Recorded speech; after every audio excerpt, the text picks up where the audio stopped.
কি হলো, বলো কি শর্ত তোমার? আমি আরও কিছুদিন সময় চাই, আর পড়াশোনাটা কমপ্লিট করতে চাই, তাই এখন বিয়ে করতে পারবো না। জেহের দাঁত কটমট করে বলে। কি বললে? ঈশিতা মনে মনে বলল, তুই বয়রা নাকি রে শালা? জোরেই তো বললাম, শুনতে পাস না? কিন্তু মুখে বলো, বলেছি আমি এখন বিয়ে করতে পারবো না। আরে রেগে যাচ্ছেন কেন? আমি বিয়ে করব আপনাকে, তবে এখন না, একটু সময় চাই। বিয়ের পর অনেক সময় আছে, তখন পড়াশোনা করো। কথাটা বোঝার চেষ্টা করুন আপনি। ঈশিতার ঠোঁটে আঙুল দিয়ে আলতো চেপে বলো, শশ, কিচ্ছু বোঝা লাগবে না, আমি যা বলেছি তাই হবে। জেসমিন চৌধুরী বলেন, জেহের, আমার মনে হয় তোমার ঈশিতার কথাটা শোনা উচিত, তুমি ওকে রুমে নিয়ে যাও। জেহের কোনো কথা না বলে রুমে নিয়ে গেল ঈশিতাকে। জেসমিন চৌধুরী ঈশিতার বাবাকে আপ্যায়নে ব্যস্ত হয়ে পড়লেন। জেসমিন চৌধুরী আশেপাশে তাকিয়ে আফজালকে উদ্দেশ্য করে বলেন, জিহাদ কোথায়? তখন তো এখানেই ছিল, এখন কোথায় গেল ছেলেটা? আফজাল চৌধুরী মাথা নাড়লেন, মানে তিনি জানেন না। জেসমিন চৌধুরী প্রস্তাব দিলেন। জিহাদকে রেগে যেতে এই প্রথম দেখলেন আফজাল। সকলের আড়ালে তিনি দেখেছেন তার ছোট্ট ছেলেটাকে রেগে চলে যেতে। জেহের রুমে নিয়ে গিয়ে ঈশিতার কোমর চেপে ধরে টেনে নিল। তর্জনী দিয়ে ঈশিতার চিবুক তুলে মুখের কাছাকাছি টেনে নিল। ঈশিতা চোখ বন্ধ করে আছে। জেহের কোমর জোরে চাপ দিয়ে বলো, এখন বলো, কেন বিয়ে করতে চাচ্ছ না? আসলে বলো বলো, আসলে কি? হ্যাঁ? ঈশিতা এবার বড় একটা দম ছেড়ে বলো, আমি চাইছি আমাদের বিয়েটা ধুমধাম করেই হোক। জীবনে একবার বিয়ে করব, সেই বিয়েটাকে স্মরণীয় করে রাখতে চাই। আর সামনের মাসে আমার এক্সাম আছে, তাই এক্সামের পরেই আয়োজন, বিয়ে করতে চাই। চোখ খুলল ঈশিতা। জেহের তার ঠোঁটের দিকে তাকিয়ে আছে। তাকাতে তাকাতে কখন যে ঈশিতা ঠোঁটের সামনে নিজের ঠোঁট এনে ফেলল জেহের নিজেই জানে না। কোনো অঘটন ঘটার আগে ঈশিতা জেহেরকে আলতো ধাক্কা দিয়ে সরিয়ে দিল। কঠোর কণ্ঠে বলো, বিয়ের আগে সব ভালো লাগে না আমার। জেহের ঠোঁট কামড়ে হাসলো। জেহের কিছু বলার আগেই ঈশিতা বলো, আমি কি বলেছি বুঝতে পেরেছেন? বিয়েটা 2 মাস পরেই করব। ওকে, তোমার যখন আয়োজন করে বিয়ে করার ইচ্ছা, সেটা আমি পূরণ করব। ততদিন তুমি আমার পাশের রুমটাতে থাকবে, চাইলে আমার রুমেও থাকতে পারো, কিছু বলবো না আমি, এতে উল্টো আমারই লাভ। আবারও দুষ্ট হাসলো জেহের। ঈশিতার কোমরে চিমটি কাটলো। লজ্জায় ঈশিতার ইচ্ছে হলো মাটির সাথে মিশে যেতে। কান ঝাঁঝা হয়ে গেল তার।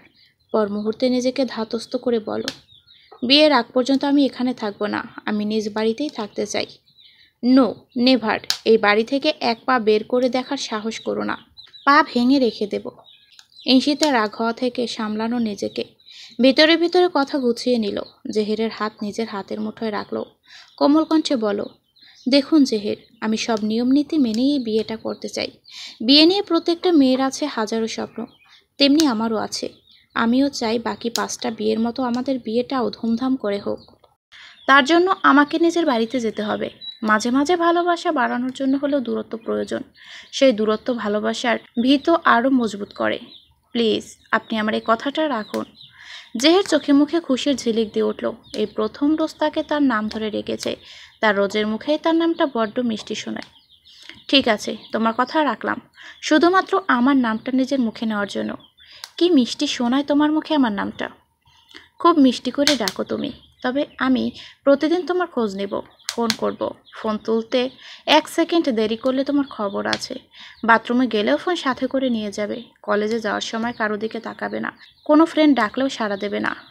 সবাইকে বয়কট করবে। নিজের মতো ক্লাস করে চলে আসবে। সব জায়গায় আমার নজর থাকবে তোমার উপর।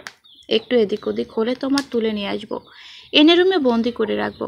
আর একটি ইম্পর্টেন্ট কথা হলো, তুমি তোমার ফ্রেন্ডদের সাথে কোনো কথা বলতে পারবে না, এতে তোমার ফ্রেন্ডেরই ক্ষতি।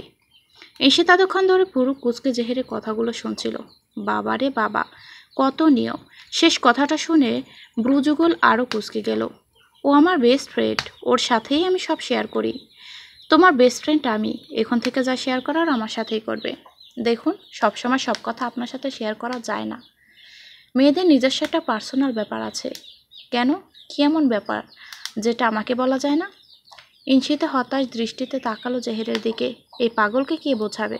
মেয়েদের কত শত ব্যক্তিগত ব্যাপার থাকে। এখন আপনাকে বলতে পারবো না, শুধু বলে রাখি, নয়নিকার সাথে কথা বললে আপনি ওর কিছু করতে পারবেন না, বুঝছেন? বলিসি না ওই মেয়েটার সাথে কোনো কথা বলবে না। তুমি ওই মেয়েটাকে আমার থেকে বেশি প্রায়োরিটি দাও, যেটা আমার ভালো লাগে না।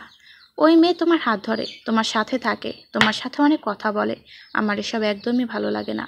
তোমার সাথে অন্য কেউ মিশলে আমার রাগ হয়, তখন উল্টোপাল্টা কিছু করে ফেলতে পারি। ঈশিতা ঠোঁট টিপে হেসে বলো, ও তো একটা মেয়ে, একটা মেয়েকে বা তো হিংসা করেন বাবা। মেয়ে হোক বা ছেলে, তোমার সাথে কেউ কথা বললেই আমার রাগ হয়। প্লিজ ওকে কিচ্ছু করবেন না আপনি, তাহলে আমি আপনার সাথে কথা বলবো না। না না না, কিচ্ছু করব না আমি। তুমি তবুও আমার সাথে কথা বলা বন্ধ করো না, তবে বেশি বেশি মিশবে না। ঈশিতা মনে মনে বড় একটা দীর্ঘশ্বাস ফেল। জেহেরের গালে হাত দিল। খোঁচা খোঁচা দাড়িতে হাত বুলোতে বেশ লাগে। দু হাত দিয়ে জেহেরের দু গালে হাত বুলালো। জেহের আবেশে চোখ বুজে ফেলল। কম্পিত কণ্ঠে বলো, এমন করলে তোমাকে খুব কাছে পেতে ইচ্ছে করে রোজ। জেহেরের এমন কথাই ঈশিতা দ্রুত হাত সরাতে চাইল।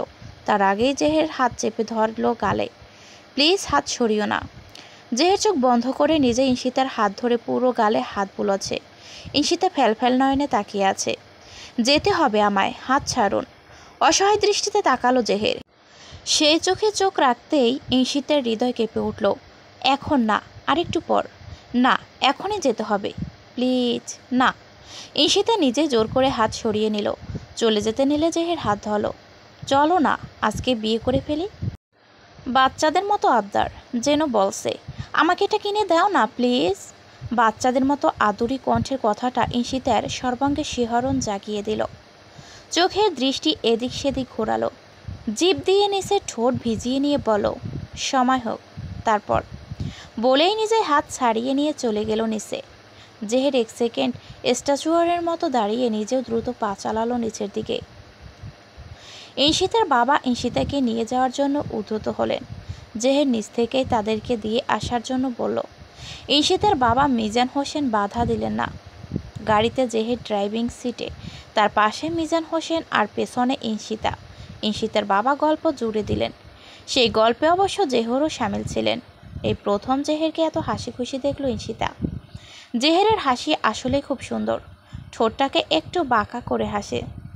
ঈশিতা ভেবে পায় না এত মিষ্টি হাসির ছেলেটা তো রাগে কেন। লুকিং গ্লাসে ঈশিতা আর চোখে বেশ কয়েকবার জেহেরকে দেখছিল। যখনই জেহেরকে দেখত সে আশ্চর্যজনকভাবে তখনই জেহের তার দিকে তাকিয়েছিল। বেশ অপ্রস্তুত হয়ে পড়ে ঈশিতা। কখনো কখনো তাকালে তো জেহের চোখ টিপ দেয়, আবার চুমু দেওয়ার ভঙ্গিমা করে। ঈশিতা এটা ভেবে বাঁচল যে তার বাবা সাথে আছে। এখন যদি বাবা না থাকতো, জেহের হয়তো তাকে কোলে করে নিয়েই গাড়ি চালাতো। ঈশিতার বাড়ির কাছে আসতে মিজান সাহেব নেমে গেলেন। জেহেরকে অনেকবার বলার পরেও সে আসলো না। ঈশিতা চলে যেতে নিলে জেহের হাত টেনে ধরে। মিজান হোসেন আগেই চলে গেছেন। ঈশিতা ভুরু কুঁচকে জিজ্ঞেস করল, কি হয়েছে? জেহের ঈশিতার মাথা টেনে ধরে সামনে আনলো। উফ, মাথা টানছেন কেন? আমার সাথে কথা না বলেই চলে যাচ্ছ কেন? তো কি কথা বলবো? ছাতার মাথা বলবো? তোমাকে এই ধরনের ভাষা কে শিখায়? হ্যাঁ, ওইগুলো আমি শিখি। আর যাতে এসব কথা না শুনে। ঈশিতা জিভ দেখিয়ে ভেঙচি কাটল। জেহের ঈশিতার নাক টেনে কপালে ছোট্ট চুমু খেল। মিস ইউ রোজ। ঈশিতা কিছু বলতে গিয়ে অনুভব করলো তার গলা কাঁপছে, মুখ দিয়ে কোনো আওয়াজ করতে পারছে না। কেউ তাকে এত ভালোবাসবে সেটা তার কল্পনার বাইরে ছিল। সে নিজেও চাইতো কেউ তাকে খুব করে ভালোবাসুক। সেটা কি সত্যি জেহের? তবে জেহেরের ভালোবাসা তার কাছে অসুস্থ ভালোবাসা মনে হয়। এমন ভালোবাসা সে চায়নি কোনোদিন। বিধাতা এই ভালোবাসায় কি তার কপালে লিখে রেখেছে, নাকি অন্য কিছু অপেক্ষা করছে তার জন্য? ঈশিতা পরীক্ষার প্রস্তুতি ধুমসে নিচ্ছে। তার মধ্যেও প্রতিটা দিন যে জেহেরের কতবার খোঁজ নেয় তার ইয়ত্তা নেই। এক সময় তো ঈশিতা বিরক্ত হয়ে ফোনটাই সুইচ অফ করে দিয়েছিল। তার কিছুক্ষণ বাদে দেখা গেছে জেহের বাসায় হাজির। এলোমেলো চুল, শার্টের হাতা একটা গুটানো, বোতাম খোলা, একেবারে বিধ্বস্ত অবস্থায়। জেহের এসে ঈশিতার গাল চেপে ধরে বলো, তোমাকে বলেছিলাম না আমি ফোন করলে 1 সেকেন্ডের যাতে দেরি না হয়? তাহলে কেন সুইচ অফ করলে? কোন সাহসে? আমার কেমন লাগছিল তুমি জানো? তোমার ফোন বন্ধ দেখে আমার পাগল পাগল লাগছিল। মনে হচ্ছিল তুমি হারিয়ে গেছো। আর কখনো এমন করবে না রোজ, কখনোই না। তাহলে বিয়ে ছাড়াই তুলে নিয়ে যাব। জেহেরের এমন হুমকি ধামকিতে মাঝে মধ্যে ঈশিতা মিটমিটিয়ে হাসে। এই পাগলটাকে নিয়ে যে সে কোথায় যাবে। ঈশিতার খুব ভালো লাগে যখন জেহের তাকে রোজ বলে ডাকে। তবে ভাগ্যকে মেনে নিয়েছে ঈশিতা। এই বিয়ে হওয়ায় তার বাবাকে এই প্রথম অনেক হাসি খুশি দেখল সে। তার বাবা হঠাৎ হঠাৎ রুমে এসে ঈশিতার মাথায় হাত বুলিয়ে ধরা গলায় বলেন, আমার মেয়েটা কত বড় হয়ে গেছে। সে ছোট্ট মেয়েটার কয়েকদিন বাদে বিয়ে। দেখিস তুই ওই বাড়িতে সুখে থাকবি। জানিস জেহের ছেলেটা এত ভালো, আমার ব্যবসার সব কিছু সে নিজে বহন করে। দোকানের লোক রেখেছে যাতে আমার কোনো কষ্ট না হয়, আর সব খরচ জেহের সামলিয়ে নেয়। তোর মাকে কত নতুন নতুন শাড়ি গহনা কিনে দিয়েছে। আমি তো বিয়ের এত বছর পরও কিছুই দিতে পারিনি তোর মাকে। তোর মা তো খুশিতে কেঁদে দিয়েছে আর বলেছে আমার মেয়েটা শেষ পর্যন্ত সুখের দেখা পেল। এবার তোর কোনো কষ্ট হবে না রে মা। বিকেলে টিউশনি করে দোকানের হিসাব নিয়েও তোর বসতে হবে না। এখন আর সব সময় ডাল ভাত খেতে হবে না। আর বিয়ের খরচ নিয়ে যে আমার কত চিন্তা ছিল। জেহের বলে, শ্বশুরমশাই আপনি চিন্তাই নেবেন না, শুধু মেয়ের বিয়েতে আনন্দ করুন। আমি তো আপনার ছেলের মতোই। তুই খুব ভাগ্য করে এমন একটা ছেলে পেয়েছিস তো। দেখবি জেহের তোকে খুব সুখে রাখবে। এসব বলে ঈশিতার বাবা দ্রুত রুম থেকে চলে যান। তিনি মেয়ের সামনে কেঁদে দুর্বল হতে চান না। ঈশিতা আড়ালে কাঁদে। বাবা মায়ের খুশিতে তারও যে সুখের কান্না পায়। সে ভেবেছে এই বিয়েতে যেহেতু তার বাবা মা এত খুশি, সেহেতু সে জেহেরকেই বিয়ে করবে। আর এমনিতেও জেহের যখন সব দায়িত্ব কাঁধে তুলে নিয়েছে, তাহলে তার পরিবারের সকল কষ্ট দূর হবে। যেটা এতকাল ঈশিতা নিজে করতে চাইছিল, সেটা যখন জেহেরই করে দিচ্ছে তাতে সমস্যাই বা কী। সে নিজেও জেহেরকে মেনে নেওয়ার চেষ্টা করবে। জেহেরের কথা মতো চললে তো জেহের আর এমন পাগলামিই করবে না। ঈশিতা কাছে থাকলে জেহেরের পাগলামি বন্ধ হবে, এটা ঈশিতার ধারণা। এছাড়া তো জেহেরকে নিয়ে আর কোনো সমস্যাই নেই। তবে হুটহাট করে কিছু আজগবি চিন্তা তার মাথায় কড়া নাড়ে। যেমন, জেহেরকে কি সে ভালোবাসতে পারবে? জেহেরের অসুস্থ ভালোবাসার কারণে তো তাকে বন্দিনী হয়ে থাকতে হবে আজীবন। তাহলে জেহেরকে কিভাবে ভালোবাসবে সে? এই ধরনের চিন্তা মাথায় ঘুরপাক খেলেও ঈশিতা সেগুলো আড়ালে রেখে দেয়। তার বাবা মা এই বিয়েতে খুশি মানে সেও খুশি, এর চেয়ে বেশি আর কি চাই। ঈশিতা যখন কলেজ যায় তখন তার মনে হয় তার উপর কেউ নজর রাখছে। আশেপাশে তাকেও বুঝতে পারল না। তবে রাস্তায় এক এক সাইডে বেশ কয়েকজন মহিলা দেখতে পায়, দারোগাদের মতো দেখতে। দেখলে মনে হয় তারা গার্ডসদের মতো ট্রেনিং প্রাপ্ত। একদিন সে ফুচকার দোকানে ফুচকা খেতে গিয়েছিল, আর তখনই সে মহিলাদের একজন তড়িঘড়ি করে এসে বলো, ম্যাম আপনি এখানে দাঁড়াতে পারবেন না, আপনাকে এক্ষুনি বাসায় যেতে হবে। ঈশিতা ভুরু কুঁচকে বলে, কেন, কি আপনি? আমি এখানে দাঁড়াবো কি দাঁড়াবো না সেটা আপনি বলার কে? প্লিজ ম্যাম আপনি এক্ষুনি বাসায় চলে যান, প্লিজ। মহিলাটিকে দেখে মনে হলো সে ভয় পেয়ে আছে। কপালে বিন্দু বিন্দু ঘাম, চোখে মুখে আতঙ্ক। ঈশিতার এবার সন্দেহ হলো, চেপে ধরলো তাকে। আপনাকে কে পাঠিয়েছে বলুন? আপনি না বললে আমি এখান থেকে এক পাও নড়ব না। আসলে ম্যাম আমাদের স্যার বলেছেন আপনার উপর নজর রাখতে। আপনি কোথায় যান, কি করেন? আর বলেছে আপনি যাতে কলেজ থেকে সোজা বাসায় চলে যান, কোথাও না দাঁড়িয়ে, সেই খেয়াল রাখতে। না হলে স্যার আমাদের চাকরি থেকে বের করে দেবে। কোন স্যার? নাম কি আপনার স্যারের? জেহের চৌধুরী। ঈশিতা চমকে উঠল। তার মানে এতদিন জেহের এদের মাধ্যমেই তার খোঁজ নেয়। ঈশিতা সেদিন ভেবেছিল জেহেরকে কথা শুনিয়ে দেবে। তার উপর এত নজরদারি কেন? যত সব। কিন্তু জেহেরকে বলার পর জেহের এত জোরে ধমকানি দিল যে তার মনে হলো তার অন্তরাত্মা বেরিয়ে গেছে। আর জেহের লেডি বডিগার্ড ইচ্ছে করেই রেখেছিল।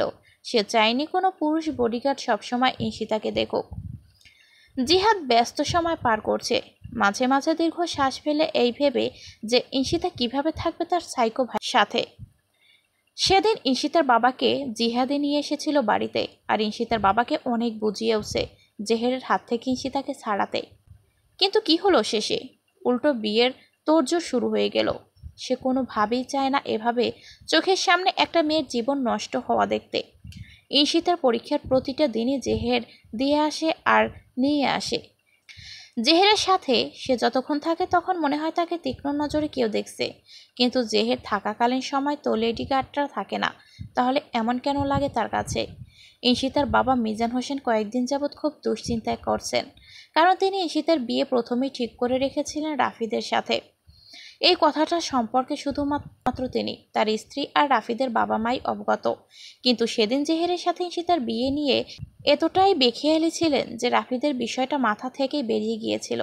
হুট করেই আজকে তার মাথায় আসলো কথাটা। রাফিদ ছেলে হিসেবে খারাপ না, তার বাবা মাকে কথাও দিয়ে ফেলেছেন। এদিকে জেহের বিয়ের আয়োজন শুরু করে দিচ্ছে। এখন কিভাবে তিনি রাফিদের বাবা মায়ের সামনে দাঁড়াবেন, কি মুখ নিয়ে দাঁড়াবেন, এত সব চিন্তায় তিনি ঘুমোতে পারেন না।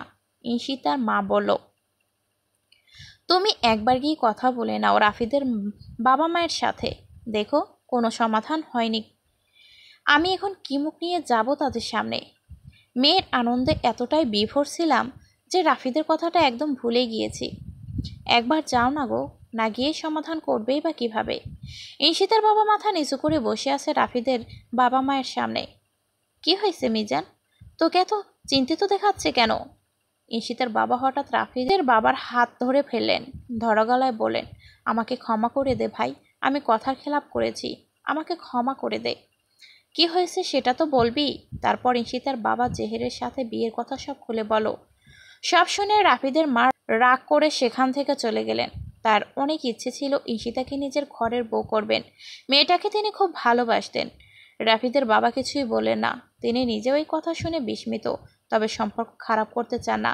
তাই তিনি মিজানকে বলেন, এখন যা হওয়ার তো হয়েই গেছে, তুই এসব নিয়ে চিন্তা না করে বরং মেয়ের বিয়েতে খুশি থাক।